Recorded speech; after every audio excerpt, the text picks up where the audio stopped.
Bismillahir Rahmanir Rahim. Mdzina la Mulungu wachifundo chambiri wachisoni. Alhamdulillahi Rabbil Alamin. Ar-Rahmanir Rahim Maliki Yawmiddin. Iyyaka na'budu wa iyyaka nasta'in. Ihdinas siratal mustaqim.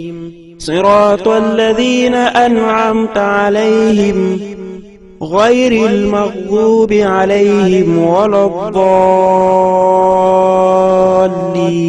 waladdallin.